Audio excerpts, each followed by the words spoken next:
Hi friends, ಎಲ್ರಿಗೂ ನಮಸ್ಕಾರ. ರೂಪಾಚಾರ್ಯ YouTube ಚಾನಲ್ಗೆ ಸ್ವಾಗತ.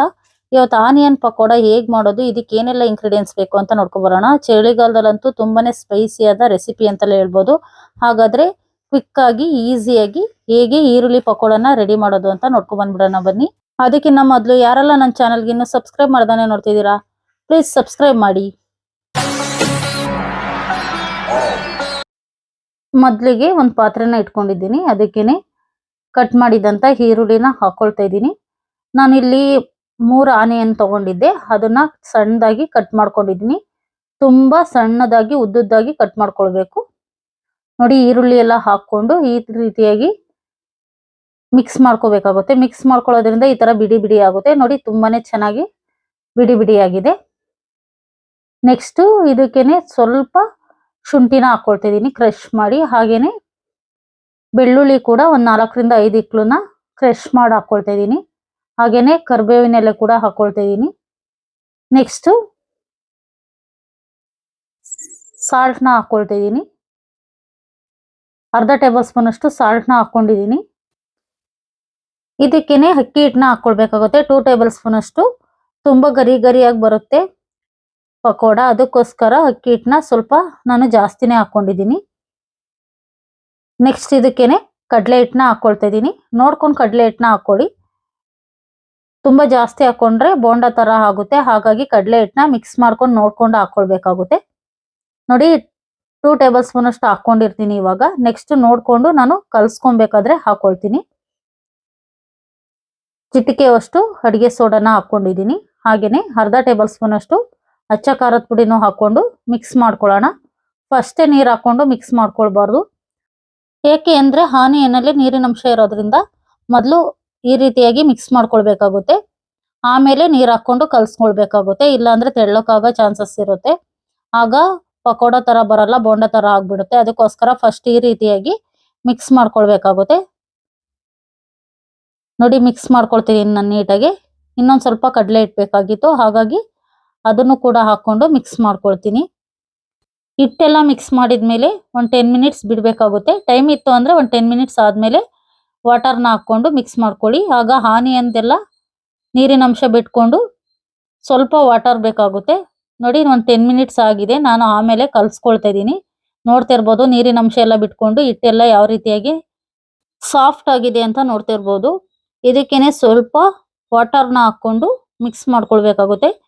ಸ್ವಲ್ಪ ಸ್ವಲ್ಪನೇ ವಾಟರ್ನ ಹಾಕೊಂಡು ಮಿಕ್ಸ್ ಮಾಡ್ಕೊಳ್ಳಿ. ತೆಳ್ಳಕ್ಕಾದ್ರೆ ಬೋಂಡ ತರ ಆಗ್ಬಿಡುತ್ತೆ. ಅವಾಗ್ಲೇ ಹೇಳ್ದ ಹಾಗೆ. ನೋಡಿ, ನಾನು ಸ್ವಲ್ಪನೇ ವಾಟರ್ ಹಾಕೊಂಡಿದ್ದೀನಿ. ಆಲ್ರೆಡಿ ಎಲ್ಲಾನು ಕೂಡ ಮಿಕ್ಸ್ ಮಾಡ್ಕೊಂಡಿದ್ದೀನಿ. ಎಲ್ಲ ಮಿಕ್ಸ್ ಆದಂತ ಹಿಟ್ಟನ್ನ ಸ್ವಲ್ಪನೇ ತಗೊಂಡು ಆಯಿಲ್ಗೆ ಹಾಕೊಳ್ಬೇಕಾಗುತ್ತೆ. ಯಾವ ರೀತಿಯಾಗಿ ಆಯಿಲ್ಗೆ ಹಾಕೋದು ಅಂತ ತೋರಿಸ್ಕೊಡ್ತೀನಿ. ಆಯಿಲ್ ಕೂಡ ಬಿಸಿ ಆಗಿದೆ. ಇದಕ್ಕೆ ಪಕೋಡನ ಹಾಕೊಳ್ಳೋಣ. ತಗೊಂಡು ಉದ್ದುದ್ರಾಗಿ ಹಾಕೊಂಡ್ರೆ ಸಾಕಾಗುತ್ತೆ. ನೋಡಿ, ಈ ರೀತಿಯಾಗಿ ಉದ್ರಿಸಿದ್ರೆ ಸಾಕಾಗುತ್ತೆ. ಅದು ಪಕೋಡ ತರ ಆಗುತ್ತೆ. ಉಂಡೆ ಉಂಡೆ ಮಾಡಿದ್ರೆ ಆಮೇಲೆ ಬೋಂಡ ತರ ಆಗ್ಬಿಡುತ್ತೆ. ಅದಕ್ಕೋಸ್ಕರ ಇದಕ್ಕೇನು ಶೇಪ್ ಕೊಡೋ ಅವಶ್ಯಕತೆ ಇಲ್ಲ. ಈ ರೀತಿಯಾಗಿ ಕೈಯಿಂದ ಉದ್ದುದ್ರಾಗ ಹಾಕೊಂಡ್ರೆ ಸಾಕಾಗುತ್ತೆ. ತುಂಬಾನೇ ಚೆನ್ನಾಗಿ ಬರುತ್ತೆ.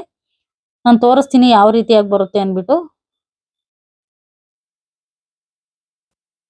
ನೋಡ್ಕೊಳ್ಳಿ, ಎಷ್ಟು ಬೇಕು ಅಷ್ಟೇ ಹಾಕೊಳ್ಳಿ. ತುಂಬಾ ಜಾಸ್ತಿ ಹಾಕೊಳಕ್ ಹೋದ್ರೂ ಅಂಟ್ಕೊಳ್ಳುತ್ತೆ ಒಂದಕ್ಕೊಂದು. ಅದರಿಂದ ಬೇಯಲಿಕ್ಕೆ ಸರಿ ಹೋಗಲ್ಲ.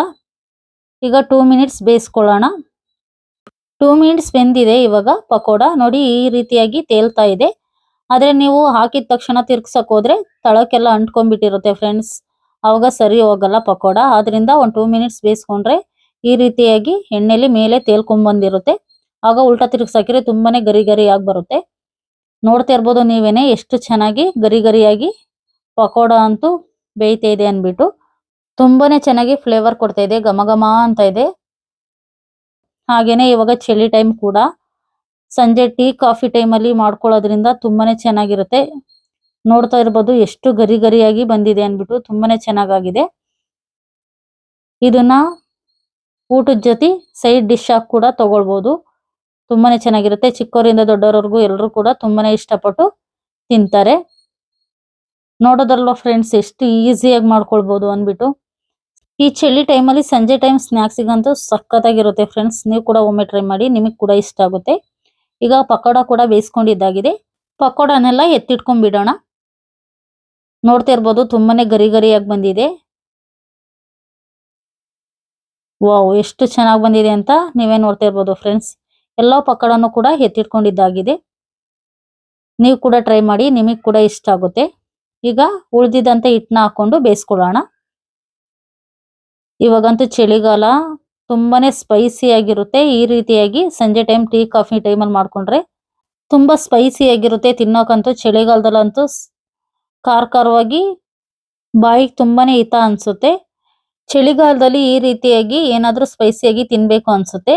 ಆಗ ಕ್ವಿಕ್ ಆಗಿ ಈ ರೀತಿಯಾಗಿ ಮಾಡ್ಕೊಳ್ಳೋದ್ರಿಂದ ಎಲ್ರಿಗೂ ಕೂಡ ಖುಷಿ ಆಗುತ್ತೆ. ಹಾಗೆ ನಾವು ಕೂಡ ತುಂಬಾನೇ ಈಸಿಯಾಗಿ ಮಾಡ್ಕೊಳ್ಬಹುದು. ಮಿಕ್ಕಿದಂತ ಹಿಟ್ಟನ್ನು ಹಾಕೊಂಡು ಬೇಯಿಸ್ಕೊಂಡಿದ್ದಾಗಿದೆ, ಅದನ್ನು ಕೂಡ ಎತ್ತಿಟ್ಕೊಂಡ್ಬಿಡೋಣ. ಈಗ ಪಕೋಡಾನ ಒಂದು ಪ್ಲೇಟಿಗೆ ಸರ್ವ್ ಮಾಡ್ಕೊಂಡಿದ್ದೀನಿ. ನೋಡ್ತಾ ಇರ್ಬೋದು ನೀವೇನೆ ಎಷ್ಟು ಗರಿ ಗರಿಯಾಗಿ ತುಂಬಾನೇ ಚೆನ್ನಾಗಿ ಬಂದಿದೆ ಅನ್ಬಿಟ್ಟು.